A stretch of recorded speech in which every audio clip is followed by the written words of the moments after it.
The point I was making when the Prime Minister chose to walk out and was left the Parliament without a quorum, I think it's the first time this has ever happened in independent Jamaica, that in a budget speech, the opposition has been denied the opportunity to finish their presentation. And here I am assembled on Duke Street. I was near the end anyway, but there were some important points that needed to be made. And I'm going to continue. The point I made when they walked out was this. When the former Speaker was forced to resign as a result of an Integrity Commission investigation, the move to replace her with the wife of the Prime Minister, so that the head of Parliament is now the spouse of the head of government, does not sit well with the tradition that the Speaker must act independently of the government of the day. That is a fundamental principle of the Westminster system of democracy. And it is protected in a number of ways. For example, in the United Kingdom, nobody runs against the Speaker in an election. They make sure the Speaker is elected because that person is supposed to be independent. So that, I think, that move to do what happened in our case here was inconsistent with that level of independence that's required. The failure to disclose the identity of the so-called illicit 6 MPs who are under investigation by the Integrity Commission for illicit enrichment remains a festering sore, only made worse by the Prime Minister's gag order on his own cabinet ministers from speaking publicly on matters to do with the Integrity Commission. Change means no more deception in official public communication. Change means putting transparency and communication at the heart of good governance. It affirms that respect is due to those who elect governments and pay taxes. The next PNP government will institute a fair and balanced recall system for elected officials, both at the local government and parliamentary level, to deepen accountability and empower the voters with recourse where they are badly let down by whoever they elect to Parliament. And I would have ended, thank you, Madam Speaker, but I won't end that way because I'm not in the Parliament. I'm on Duke Street with my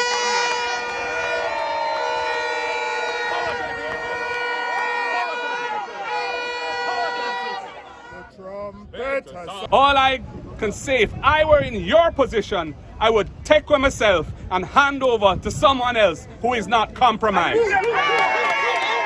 Announcements. Laid on the table of the House are the following. Attorney General's Chamber's opinion dated July 14, 2023, re-report submitted under Section 36 of the Integrity Commission Act and Standing Order 73D. Attorney General's Chamber's opinion dated November 6 of 2023, retabling of Auditor General's submitted reports.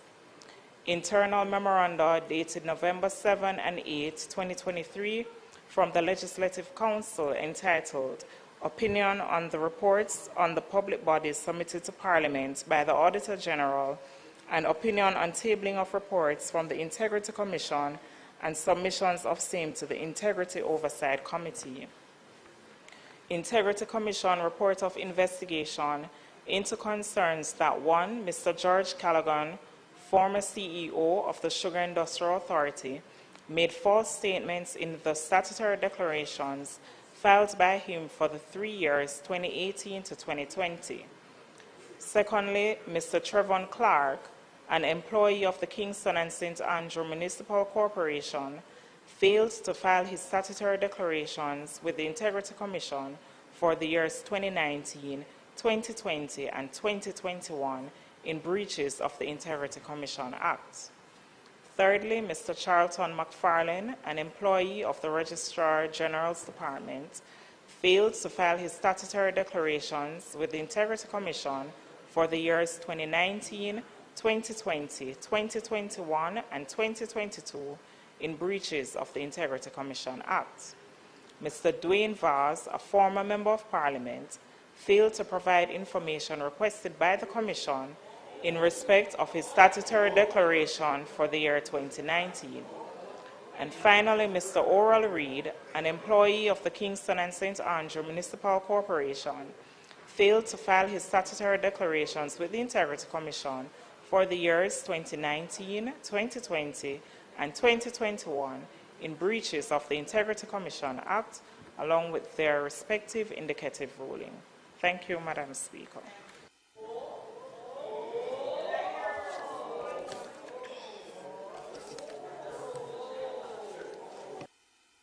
The question was asked.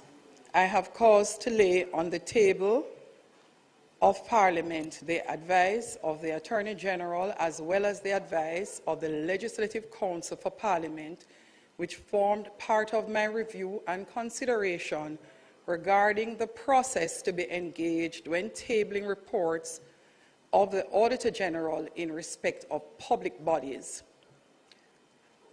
I have also laid on the table the opinions as it relates to the Integrity Commission. This does not in any way set precedents for the tabling of legal advice given to the Speaker in the future. However, as Speaker, my ultimate duty is to ensure clarity and full understanding by the Jamaican people in public affairs. Regardless of my ruling and the differing legal perspective provided as it relates to reports of the Auditor General, they have all been tabled, and I will continue to table the reports accordingly to previously established practice for the time being. Nevertheless, in the interest of good governance, I urge this House and strongly urge this House to act quickly to review the relevant legislation to remove any ambiguity or gaps in the process. Thank you.